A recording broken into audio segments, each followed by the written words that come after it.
salaamaaleykum tey ñu ngi fii seet si woon Cheikh Alassane Sène nit ku nga xam ne ku nga xam ne bu Sénégal nit ku am valeur am foi am personnalité di candidat tamit si élection présidentielle yi nga xam ne moom lañ dëgg na muy 2019 su ñu ñëwoon kan mooy Cheikh Alassane Sène lan nga ñu mën a wax. alhamdulilah maa ngi sant yàlla bu baax di julli si yonent bi sallallahu alayhi wa sallam di leen sant aussi ci ñëw bi ngeen ñëw fii di ñu laaj di ndokkeel Sénégal yëpp ci weeru tedd wi ñu nekk di weeru yonent bu tedd bi sallallahu alayhi wa sallam. Cheikh Alassane Sène xale la bu màggee HLM jàngee fa defee cursus secondaire am au lycée mixte Maurice Delafosse amee bac yàlla suren ba noppi dem université Cheikh Anta Diop à la faculté des sciences juridiques et économiques. Cheikh Alassane Sène ab ndongo la buy jéem a taataan le préambule de la constitution sénégalaise ñi ci ëpp bokk ci ñoom.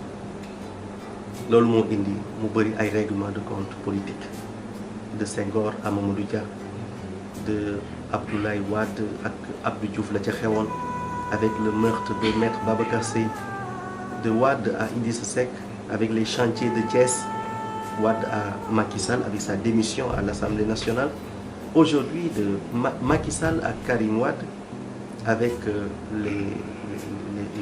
les malversations présumées. Aujourd'hui encore Macky Sall ak Khalifa Sall dans l'affaire de la caisse d'avance de la mairie de Dakar. li ci nar a nekk rek mooy ñu nekk ci benn cercle vicieux ku toog ci boppu réew mi rek au lieu nga toppatoo askan bi génn ci ndóol sa mbir yëpp dafay nekk naka lay def ba faagaagal samay adversaire politique. loolu nag li ko gën a def mooy dañu fàtte ne réew la koy jiite dafa war a lalu mu am cëslaay ci sagesse ak pardon mooy muñ l'endurance bi yàlla waxoon yonent bi sallallahu alayhi wa sallam. D'ailleurs dans la Bible Jésus nous dit aimez vos ennemis et priez pour ceux qui vous persécutent, car si vous n'aimez que ceux qui vous aiment, quel mérite en aurez-vous? Et il a raison. C'est de cette même manière que yonent bi alayhi salaatu wasalaam dugaat Makka ci fathu bi inna fatahna laka fathan mubinan yàlla wax ko et certes nous t'avons accordé une victoire éclatante. boobu ñëwagul Makka bi mu yegsee wax naa ko ci benn xasida bu ma bind ma wax ne sa del si Makka fay na naxar nga mënoon a fayantoo wëlbatiku jéggale li la tax ñu sopp la.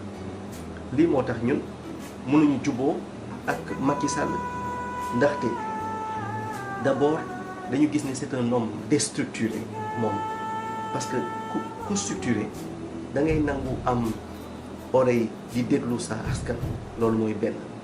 ku structuré da ngay xam lu bëri ba pare toog ci.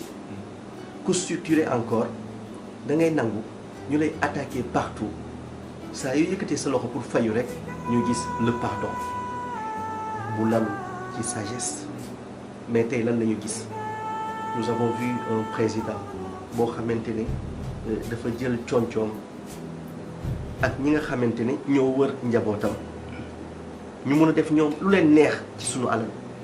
ñun au retour suñu fi jëloon ginaaru jàmbur sax mandat de dépôt la ñu jëm ñu fàtte ñu ci kaso bi toroxal ñu.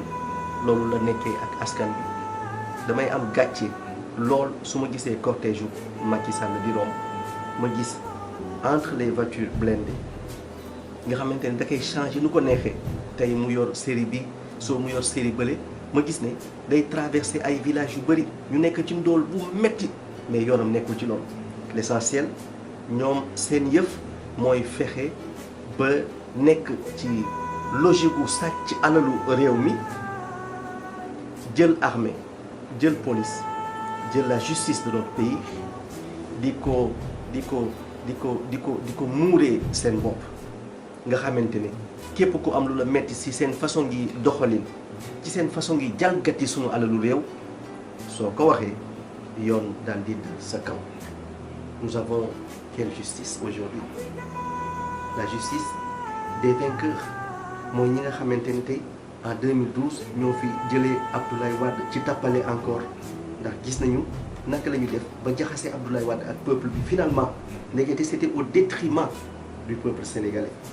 am seeni nit yoo xamante ne ñoom ñoo taxaw mel ni ñoo nekk seeni défense ngir képp ku wax ne réew mi doxul ñu daal di dal sa kaw salfaañee li nga nekkee bundu xatal la ba dootoo xaj sax ci biir nit ñi yaakaar ne yow yaa nekkul ci dëgg ñoom la ñu nekkee mu nekk yëfi naafeq féete kaw dëgg googu waaye nag mënta am ndam ci kaw dëgg gi ndax dëgg même xam nañu ne ci catu puso lay génn mais yàgg-yàgg mooy am kaw ci leneen loo xamante ne acte bu doomu aadama di posé ndax dëgg rek mooy mujj. laaj bi nga xam ne moom lay daanaka. mooy lan ngay dénk ndaw.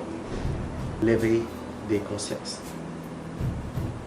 mënuñu continuer di accepter di vivre ci yoon bi ñu nekkee ci suñu réew moo tax ma wax képp koo xamante ne ndaw les primo-votants ak ñi nga xamante ne tey jii ñu doon am 40 ans wala 30 ans wala duggaguñu ci 50 ans il est temps que ñu réfléchir ban forme de république la ñu bëgg kan lañ ci war a àndal ndax ñi nga xamante ne ñoo nekkee féetewu coow li wala ndax dañu war a toog réfléchir bu baax nous organiser psychologiquement pour permettre ñu am ban choix la ñu war a jël muy bu lalu ci sagesse loolu pour man moo ëpp solo. Au soir du 24 février 2019 incha allah il nous faut proclamer notre indépendance économique. Au soir du 24 février 2019 il nous faut nous débarrasser de ce système et aller vers de nouveaux paradigmes. Au soir du 24 février 2019 il faut amener à la retraite politique toutes ces personnes qui ont eu à avoir une mainmise sur notre économie au profit de leur famille, de leurs amis, de leur clan, au détriment de ce peuple qui a tant souffert et qui s'est battu pour que nous dem vers une indépendance. C'est ce peuple aujourd'hui qui doit reprendre la main au soir du 24 février 2019.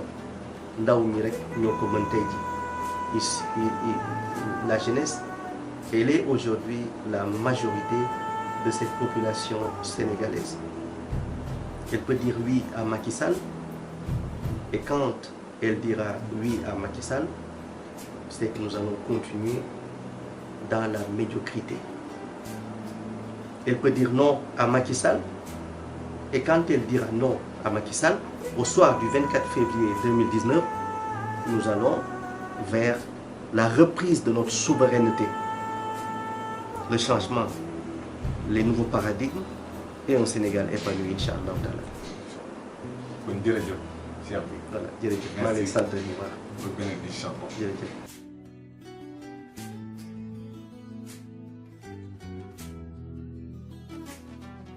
Africa.